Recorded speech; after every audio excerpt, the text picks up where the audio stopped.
reactions to trials and afflictions. You know, where else can you find a 7-year-old boy when they don't have the anesthesia to do some medical procedure on his head? Where else can you find a 7-year-old boy who's going to start reading Quran to numb the pain?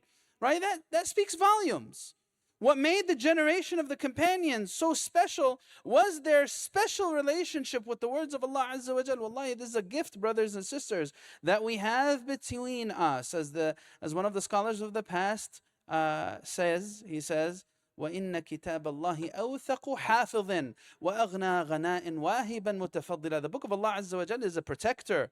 It protects me from me. It protects my children from all sources of misguidance. There's a lot of things that derail the people in today's society, between false ideologies, shahawat and shubuhat, desires and temptations, and also misconceptions.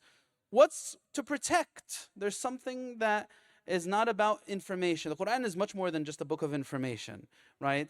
The Quran, as the words of Allah Azza wa Jal, has this divine power to it. It has the capacity to change dynamics and circumstances, right?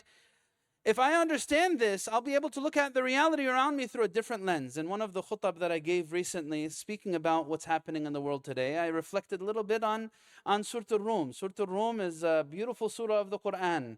It teaches us to look beneath the surface. What's beneath the surface? All right, when you ask that question in the context of what's happening in Gaza right now, people are going to think we're going to go on some other type of tangent. No, I'm not talking about anything physically beneath the surface. But Allah Azza wa Jal says, وَعْدَ اللَّهِ لَا يُخْلِفُ اللَّهُ وَعْدَهُ ولكن أكثر الناس لا يعلمون ظاهرا من الحياة الدنيا وهم عن الآخرة هم غافلون. Allah Azza wa Jal tells us to be a people who look beyond what's on surface level, right? It's Allah's promise. Allah doesn't break His promises, but most people don't know. And then Allah subhanahu wa ta'ala goes on to say that most people live their life like this, seeing the shallow appearances of dunya and utterly heedless of the meanings behind it. Allah Azza wa Jal through the Quran teaches me to be a person who lives a meaningful life. A meaningful life. Who looks at things through a very critical lens, right? And I gave examples when I was going over the surah in the khutbah, how, for example, the rain. Allah Azza wa Jal speaks to us about the rain. Some people, when they see it raining outside, they say, wow, that's amazing. That's a lot of rain, right? But the Quran teaches me to look at it in a different way. فَانظُرْ إِلَىٰ آثَارِ رَحْمَةِ اللَّهِ كيف يحيي الأرض بعد موتها إن ذلك لمحيي الموتى وهو على كل شيء قدير. Allah Azza wa Jal says, when you see the rain, it's not even referring to it as rain. It's referring to it as rahmah. That's the name that's given for rain here in this verse, right? It's rahmah. It's Allah's mercy, right? The Quran refines you. That's what I'm trying to say as being this grand gift to the Ummah of Muhammad. The Quran refines me to not being a petty person, a simplistic person. That when I see rain, I see Allah's doing, how He gives life to the lifeless. And one day after everything perishes, everyone will perish. All nations will perish. Everything will come to an end. كُلُّ مَنْ عَلَيْهَا فَانٍ وَيَبْقَى وَجْهُ رَبِّكَ ذُو الْجَلَالِ وَالْإِكْرَامِ. Allah Azza wa Jalla will bring it back to life once again. How to be a meaningful person? Well, there's no better way of doing that than being a person who's strongly connected with the Book of Allah. I see a lot of things happening around me in the world. You know what the Quran tells me how to process this? Another example from Surah Al-Rum, Allah Azza wa Jalla, He says, ظهر الفساد في البر والبحر بما كسبت أيدي الناس. All right, that doesn't stop there. The beautiful guy, Allahu Akbar, you will not be able to find better, more measured, more powerful and impactful speech than in the Quran. Wallahi, we should not deny ourselves of being connected with this book. Allah says, you see corruption in the land? Some people, see corruption, they get frustrated. They get very angry. Oh, look at what the oppressors are doing. Oh, look at this. So we'll never be able to be as strong as an ummah. Oh, the ummah is backwards. Oh, the ummah is wah, and so on. So look at this country and that country and the other, right? But Allah Azza wa Jal says, look past that. Be a person who's meaningful. Be a person who looks for meaning and guidance in things. Allah says, when you see that corruption, realize that it's not because the earth has gone wrong, but because of the actions and behaviors of people have gone wrong. And now, بِمَا كَسَبَتْ أَيْدِي النَّاسِ, Allah wants people to taste something. لِيُذِيقَهُمْ بَعْضَ الَّذِي عَمِلُوا. Why does He want them to taste it?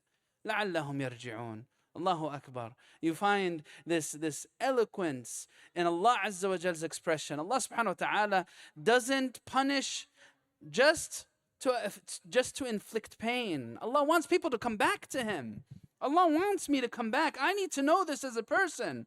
Right now, as our children go back to school, they need to realize this. You might make a lot of mistakes and fall in a deep, dark hole. What will make you come back from that? Realize Allah wants you to come back, right? Allah Azza wa Jal, He calls to those who have gone to the lowest of lows. Beautiful, one of the beautiful verses in the Quran. It has a very sweet taste to it. Allah Azza wa Jal calls out to أهل الإسراف على أهل الإسراف. من أسرف على نفسه. He says, قل يا عبادي الذين أسرفوا على أنفسهم لا تقنطوا من رحمة الله إن الله يغفر الذنوب جميعا. Oh my servants who have transgressed against their souls to the max. You've said things, you've done things, you've gone places, and you've done things that you think have doomed you to the worst of situations. Allah says, don't despair from Allah's mercy. Allah forgives everything. There's a way to fix it. Come back. Allah Azza wa Jalla is calling out to you and I through His book. These are small gems from this treasure trove that we have that we call the Quran. If I know how to connect with the Quran like this, then I'll understand why the Quran is a shifa. Right? Allah Azza wa Jalla says, فيه شفاء للناس يا أيها الناس قد جاءتكم موعظة من ربكم وشفاء لما في الصدور. Allah says, this reminder has come to you. If you utilize this reminder, it's going to give you shifa. It's going to heal your heart. And it's not only going to do that, it's going to embolden and strengthen you. It's going to give you resilience, right? Allah Azza wa Jalla in each of these surahs gives us central themes, ways to live our life and ways to reform everything about us as an ummah. That's why a true reviving force for the ummah of Muhammad ﷺ is the book of Allah Azza wa Jal. For someone who understands it. What other book on earth can someone who doesn't understand a word of the language read when he feels down and depressed and grief, and all of a sudden it makes him feel this special coolness inside? There's no other book that does that. It's the book of Allah Azza wa Jal. In this book, Allah gives guidance to individuals and He gives guidance to societies. Right? Another example that's pertinent to what's happening in the world today. Right? Allah subhanahu wa ta'ala in the end of Surah Ali Imran. Again, not enough time to reflect on it deeply. Surah Ali Imran tells us a lot about the lessons the companions learned from Uhud. This loss in Uhud, the great loss of life that taught them so much and led to so much growth for them as a community. Allah says in the last verse, يَا أَيُّهَا الَّذِينَ آمَنُوا اصْبِرُوا وَصَابِرُوا وَرَابِطُوا وَاتَّقُوا اللَّهَ لَعَلَّكُمْ تُفْلِحُونَ. If someone reflects carefully on the contents of Surah Ali Imran, Allah Azza wa Jal teaches us through this surah the mindset of success. What does that mean, mindset of success? You know, there's a certain attitude and mindset that needs to be in place if I'm going to be able to gain falah. It's truly that. It goes back to perceptions, attitudes towards things.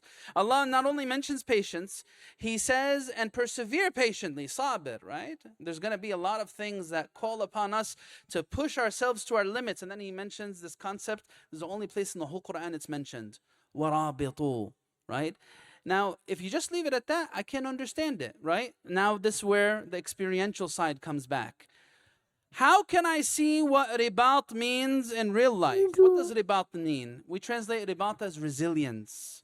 What does resilience mean? What does it mean to strive resiliently?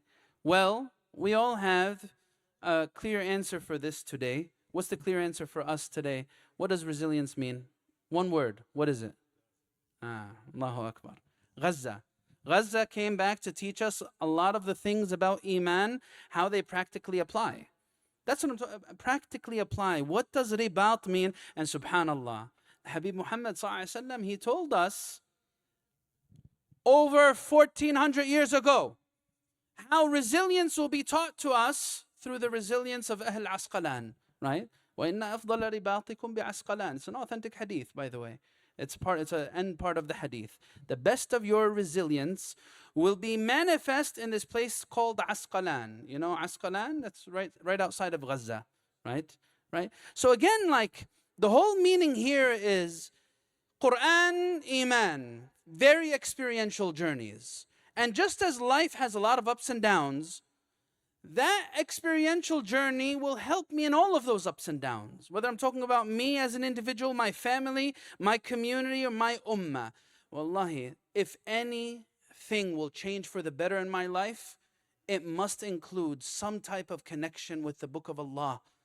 That needs to be in place. So much more to say about this. I ask Allah Azza wa Jal to make us a people who are deeply committed to our deen, deeply committed to our ummah, and deeply committed to our Quran. May Allah Azza wa Jal beautify our hearts and beautify the hearts of our children by the blessings of the Quran. Allahumma ameen.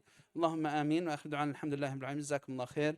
And Jazakallah khair, Shaykh Khalil, once again for the invitation. May Allah subhanahu wa ta'ala bless this community always. Allahumma ameen. Assalamu alaikum.